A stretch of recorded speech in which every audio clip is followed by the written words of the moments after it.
Nga Comets Club Incorporated gisaulog ang ikakawanog pito nga anniversary kaniadtong milabay nga Sabado. Alvin Ayan Manggaron sa dugang pang-report.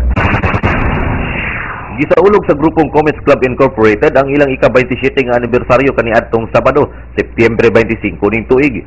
Gisugdan ang maong kasaulugan pinaagi sa usa ka motorkada diin milibot sa sentrong bahin sa Dakbayan ang mga miyembro sa maong grupo gikan sa Plaza Los ning syudad. Alas 9 ang takna sa Kabuntagon o gitapos kini sa susamang dapit ug bidiretso ang maong grupo sa lungsod sa Tukuran alang sa pagpahigayon og usa ka salo-salo diin gihimo usab ang induction o election of officers alang sa tuig 2010 nga nahimong pinasidyunggang bisita og inducting officer si Tukuran Mayor Django Villamero.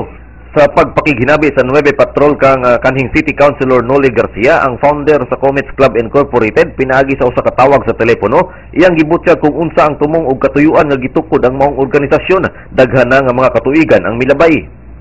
Gidugang pa ni Garcia sa pagpasabot ang advokasya sa grupo sa pagpanalipod sa kinaiyahan. Si Freddy Rivera, ang kanhing presidente sa grupo, midugang sa pagsugilon sa mga proyekto nga nabuhat na sa organisasyon og mihatag kini og mensahe alang sa bag-o nga nipuli nga presidente nga si Conrado Ubas Jr. ingon man sa mga miyembro og sa mga buot magpamiyembro sa nahisgutang grupo.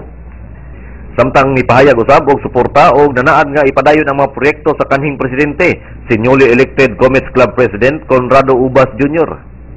Sa ulahi, mihatag si Tukuran Mayor Django Villamero sa iyang mensahe alang sa organisasyon diin usa siya sa mga bag-uhay pa lamang nga nahimong miyembro sa Comets Club.